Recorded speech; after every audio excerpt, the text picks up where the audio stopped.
আমি বঙ্গবন্ধু গেরিলা বাহিনীর প্রধান বলছিলাম। ভিডিও ফুটেজে দেখা যাচ্ছে আপনি একটা ছেলেকে গুলি করেছেন, আমাদের এক সহযোদ্ধা ভাইকে। আপনাকে সরকার নির্দেশনা দিয়েছিল গুলি করার জন্য ওকে ব্যক্তিগতভাবে। দ্বিতীয়ত হচ্ছে আপনি যেভাবে ওকে থাপড়াইতে থাপড়াইতে আপনার ফোর্স সহ যেভাবে নিচ্ছিলেন, একটা কথা মনে রাখবেন, এটা গোপালগঞ্জ। এখন আমাদের দেওয়ালে পিঠ থেকে গেছে, সবারই তো ফ্যামিলি আছে। ইনশাল্লাহ এটার প্রতিফলন খুব দ্রুত সময় দেখতে পারবেন। হ্যালো, আসসালামু আলাইকুম। জি, আমি বঙ্গবন্ধু গেরিলা বাহিনীর প্রধান বলছিলাম। বঙ্গবন্ধু গেরিলা বাহিনীর প্রধান বলছিলাম। বঙ্গবন্ধু গেরিলা বাহিনীর প্রধান বলছিলাম আমি। আচ্ছা, জি বলেন। জি, ভিডিও ফুটেজে দেখা যাচ্ছে আপনি একটা ছেলেকে গুলি করেছেন, আমাদের এক সহযোদ্ধা ভাইকে। আচ্ছা, আপনার এটাকে আপনাকে সরকার নির্দেশনা দিয়েছিল গুলি করার জন্য ওকে ব্যক্তিগতভাবে। বান্ডেল থাকলে প্রতি সেনমানিতে টাকা বাঁচবে। বিকাশ সেনমানি বান্ডিল কিনে জিতুন প্রতি লেনদেনে। আপনি কথাগুলো বলে শেষ করেন, তারপর আমি বলবো, আমার কথাটা সুন্দরভাবে শুনবেন। দ্বিতীয়ত হচ্ছে আপনি যেভাবে ওকে থাপড়াইতে থাপড়াইতে আপনার ফোর্স সহ যেভাবে নিচ্ছিলেন, একটা কথা মনে রাখবেন, এটা গোপালগঞ্জ। এটা গোপালগঞ্জ। আপনাদের শত শত সহযোদ্ধাদেরকে মারছে, আপনারা কেউ প্রতিবাদ করেন নাই। আপনাদেরকে যেভাবে গণহত্যা করেছে এই জামার শিবিরের রাজাকারের বাচ্চাগুলা, আপনারা কোনো 10 জন পুলিশ একসাথে হয়ে প্রতিবাদ করেন নাই যে কেন আমাদের সহযোদ্ধাদেরকে মারা হয়েছে।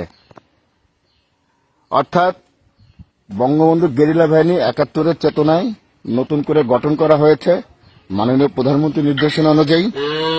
আমরা শুধুমাত্র নেত্রীর নির্দেশনার জন্য অপেক্ষা করছিলাম। এখন আমাদের দেওয়ালে পিঠ থেকে গেছে। আপনারা যারা প্রশাসনে যারা আছেন, আমি মনে করি হিজলা হিসেবে এরা আছেন। কেন আছেন? এত অন্যায়, এত অবিচার, মবের শিকার কোনোদিন বাংলাদেশের ইতিহাসে হয় নাই 71-এ ছাড়া। ঠিক 71-এর পুনরাবৃত্তি এখন হচ্ছে। অর্থাৎ আমাদের এই গেরিলা বাহিনীর যে আপনারা যাদেরকে ধরেছেন এই পর্যন্ত এবং থানার ভিতর নিয়ে আপনারা যেভাবে পায়ের তারাই পিটাইতেছেন, গণহারে মামলা দিচ্ছেন, এটা তীব্র প্রতিবাদ ও নিন্দা জানাচ্ছি। এবং সবারই তো ফ্যামিলি আছে। ইনশাল্লাহ এটার প্রতিফলন খুব দ্রুত সময় দেখতে পারবেন। শেষ হয়েছে আপনি বলা? জি বলুন আপনি। হ্যাঁ, বিষয় হলো আপনারা যে ছবিটা দেখে, যেটা আমাকে বিভিন্ন লোক, প্রায় 3-4 হাজার লোক আমাকে ফোন দিয়েছে। আগে আপনি যদি বঙ্গবন্ধু গেরিলা বাহিনীর প্রধান হয়ে থাকেন, তাহলে আলহামদুলিল্লাহ আপনি একটা লিডারশিপে আছেন, অনেক বড় মাপের একজন। আমি আপনাকে অনুরোধ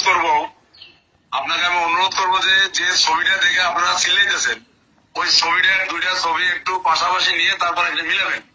যে আমার ছবিটা ওখানে যেভাবে পেস্ট করা হয়েছে, আর যে অফিসারটা ওখানে দেখলেন যে টেনে নিয়ে যাচ্ছে, তার কাঁধে দেখবেন যে 2টা স্টার আছে, 2টা স্টার। আর আমি এজ এ ওসি হিসাবে আমার কাঁধে দেখবেন একটা টিপস বা বল্টু বলি আমরা, একটা বল্টু আছে।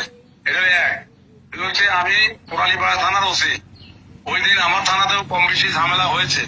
সেই ঝামেলা মিটাতে যে বা সেই ঝামেলাকে সামাল দিতে যে আমি অনেকটাই হিমশিমে ছিলাম। যে কারণে, আর যে ঘটনার কথা বলতেছেন, এই ঘটনাটা হচ্ছে গোপালগঞ্জ সদর থানায়, আর আমি হচ্ছে কোটালীপাড়া থানায়। আমার থানার এখান থেকে ওই জায়গার দূরত্ব হচ্ছে 26 কিলোমিটার। আমি আমার থানাকে কন্ট্রোল করতে পারি না, আর আমি ওই থানায় কেমনে যাব? তারপরে আর একটা বিষয় হচ্ছে যে থানার একজন ওসি, যারা ওসি হিসেবে থাকে, তারা কখনই অন্য কোনো থানায় ভাড়াটিয়া হিসেবে ডিউটিতে যান না। ওসির আন্ডারে যারা সাবঅর্ডিনেট থাকে, যারা জুনিয়র থাকে, তারা হয়তো অনেক সময় কোনো থানায় ফোর্স অফিসার শর্ট থাকলে, কোনো থানা প্রোগ্রামে যদি থাকে, সেই থানা তখন যায়। কিন্তু একজন ওসি কখনো আর একটা থানা যায় ডিউটি করে না। এটা তো আপনাদের ভালোভাবে জানা উচিত। আপনি যে পরিচয়টা দিলেন, তাতে আপনি একটা বড় মাপের লোক। আপনি এইসব বিষয়গুলো জেনে বুঝে শুনে তারপরে যদি আপনি বঙ্গবন্ধু গেরিলা বাহিনীর প্রধান হয়ে থাকেন, হ্যাঁ, তাহলে আপনি এই কোটালীপাড়া তো সব আওয়ামী লীগের লোক। আপনাদের যারা নেতৃবৃন্দ আছে, তাদের কাছে ফোন দিয়ে শুনেন, জানেন না জেনে শুনে একটা লোককে হয়তো আপনারা যেভাবে কথা বলেন, এটা তো অভদ্র পরিচয়, এটা একটা বংশের পরিচয়। দেখেন, আমার ওখানে যারা সংগঠনের আছে তারাই কিন্তু আপনার নাম্বারটা দিয়েছে, তারাই কিন্তু আপনাদের দেখেন, আমি টুঙ্গিপাড়ার সন্তান। ওসি সাহেব শুনেন, জি দেখেন, আমি টুঙ্গি এখানে আপনাদের সাবেক মেয়র, আমি একটু কথা বলি, শোনেন একটু। ওই দিন জি। বাবুল হাজরা, জি। মতিয়া হাজরা, হুম। তারপর ছাত্রলীগের শামীম, ছাত্রলীগের লিটন, ছাত্রলীগের স্বপন সহ আরো তো প্রায় 2 থেকে 2.5 হাজার লোক ছিল। জি। আপনারা এই লোকগুলোকে জিজ্ঞাসা করেন না কেন যে আসলে সে কোথায় ছিল? এবং ওরা তথ্য দেওয়ার পরে কিন্তু আমি ফোনটা দিয়েছি। আপনারা আগে তাদের জিজ্ঞাসা করেন। আমি জিজ্ঞেস করে কিন্তু ফোনটা দিয়েছি, কিন্তু একদম হুবহু আপনার ছবি, আপনার সবকিছু, ওখানে একটা স্টারওয়ালা ছবি, দুটো ছবি মিলে কোথাও মিলবে কেন? কোনোদিনই মিলবে না। একটা সে স্টার। হলো কালো, আমি তো দেখেছি। সে হলো কালো আর আমি হলাম ফর্সা। যে আপনাকে আমি সেই ভিডিওটা পাঠাচ্ছি, আমি সেই ভিডিওটা আপনাকে পাঠাবো অবশ্যই। হ্যাঁ, দেখছি, সেই ভিডিও তো আমার কাছে আছে। তো আপনি মিলাই দেখবেন, দয়া করে শুনেন, আপনি দয়া করে মিলাই দেখবেন। হ্যাঁ, আমি আপনার কাছে পাঠাবো, আপনাকে সংকেতে আমি তো নিজে ভিক্টিমাইজ।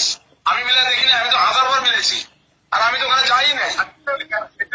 আমাদের 100 জনের মধ্যে 90 জনই বলেছে হ্যাঁ এটাই। কে বলছে?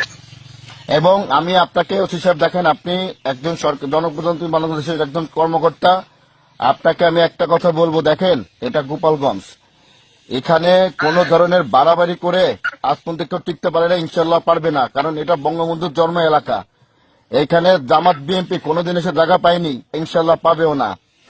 অর্থাৎ আমাদের যেসব সহযোদ্ধা ভাইদেরকে আপনারা বাড়ি বাড়ি রাত্রে যে আক্রান্ত করছেন, হয়রানি করতেছেন, দয়া করে এই কাজের থেকে আপনারা বিরত থাকবেন।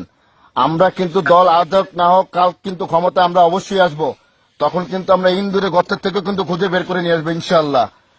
আমরা আমরা ঠিক আছে ভাই। আমরা কিন্তু যেটা না করবেন করেন, সেটা রাষ্ট্রীয় ব্যাপার। তবে আপনি যে বিষয়টা নিয়ে আমার সাথে কথা বলছেন, আমি আপনার কাছে অনুরোধ করবো, আপনি আবারও সুন্দর করে ওই ভিডিওটা ভালোভাবে স্ক্রল করে দেখেন। ওই অফিসারের কাঁধে 2টা স্টার আছে, আর আমি একজন ওসি হিসেবে আমার কাছে থাকে, আমার কাঁধে থাকে একটা পিস। এটা আপনাকে বুঝতে হবে। আমি তো ভাবছিলাম যে আপনি বঙ্গবন্ধু কেন্দ্রীয় বাহিনীর প্রধান, তাহলে আমি তো অনেক বড় ভাবের একজন। আপনি এই যে শুনেন ওসি সাহেব, আপনি ক্রিটিসাইজ করে কথা বলবেন না। ওসি সাহেব, আপনি ক্রিটিসাইজ করে কথা বলবেন না। আমি বঙ্গবন্ধু গেরিলা বাহিনীর প্রধান কিনা প্রধান, আপনি যদি আমাদের সিনিয়র নেতৃবৃন্দের সাথে কোন ধরনের কথা বলে থাকেন বা জেনে থাকেন, খোঁজ খবর নিয়ে দেখবেন। আমি তো জিজ্ঞেস করি, আপনি তো বললেন। না না, আপনি কেন বললেন তাহলে? বঙ্গবন্ধু গেরিলা প্রধান হয়ে যদি থাকেন তাহলে তো আপনি এটাই সাইজ করেছেন আমাকে। আপনি জানেন আমি সারা বাংলাদেশে, শুনেন অতি সাহেব, সারা বাংলাদেশে গেরিলার কমিটি করা আছে। অতি সাহেব, সারা বাংলাদেশে গেরিলার কমিটি করা আছে। একটা কথা মনে রাখবেন, 71-এর চেতনা কিন্তু গেরিলা বাহিনী করা আছে। আমরা কিন্তু পুনরায় স্বাধীনতা ফিরিয়ে আনবো, এই রাজাকারকে মুক্ত করে ছাড়বো। আপনি রাজাকারের পক্ষে যতই কথা বলেন না কেন, ছাপাই যান না কেন, অতি সাহেব দেখেন, আপনাকে ভদ্র বলছে, এখনো বলছি আমি, আমার কোন লোক যদি অ্যারেস্ট হয় আজকে রাতে, দেখেন অতি সাহেব, আইন ভালো করে আমরা জানি, আইন আমরা ভালো করে জানি। আমরা দেখি, আমরা আর কাউকে দেখি না। না না, আপনারা তো নির্বিচার লোকদেরকে আপনারা অ্যারেস্ট করতেছেন। এটা ভুল কথা। এটা ভুল কথা ভাই। দেখেন সবার কিন্তু ফ্যামিলি আছে। ওসি সাহেব আপনাকে একটা কথা বলি আমি, আপনি কমিটি মিডিয়া আমার সাথে কথা বলেন এখন। সবার কিন্তু ফ্যামিলি আছে ওসি সাহেব, সবার কিন্তু ফ্যামিলি আছে, এটা মাথায় রাখবেন। ঠিক আছে, হ্যাঁ মিলে দেখেন আপনি ছবি।